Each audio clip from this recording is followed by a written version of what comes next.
How well do you know God? I think all of us want to know God as a father, as a loving, kind creator. That is at the heart of our relationship as Christians, as disciples of Jesus Christ, is our relationship with God and the fact that we know God. You know, in Scripture there are so many stories and statements that are made of the men and women who walked with God, were known by God, who were friends of God, who came to know God through great trial. So many different stories that help us to kind of get into the intricacies and the details of their stories to really understand how it is that we can come to know God, what it means to know God, and develop that very close, intimate relationship that strengthens our faith, strengthens our courage, and a relationship with God.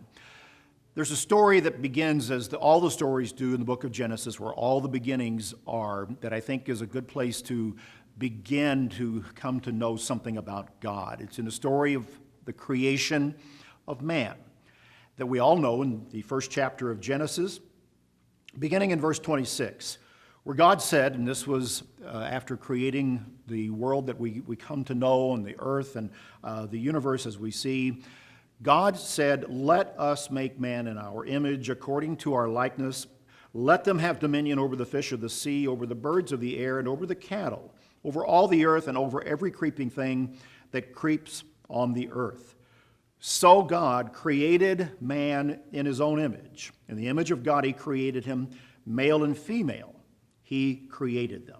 And he blessed them, and he said, "Be fruitful and multiply, fill the earth and subdue it, have dominion over the fish in the sea, the birds of the air, and every living thing that moves on the earth." We know that passage very well.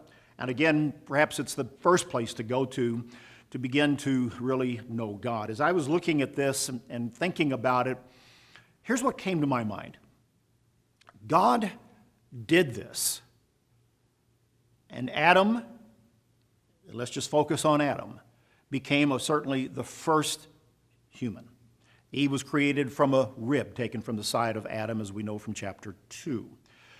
But God didn't have to create man, but God wanted to create man in his image, a being that has the potential and the opportunity to become a member of the family of God, to have a relationship with God.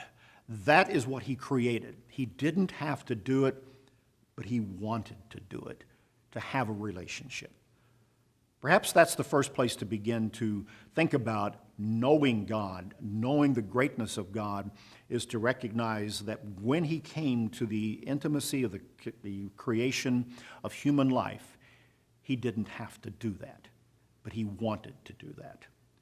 And in that understanding is where we begin to know the God who wants a relationship with us, who loves us, who is our Father. That's BT Daily. Join us next time.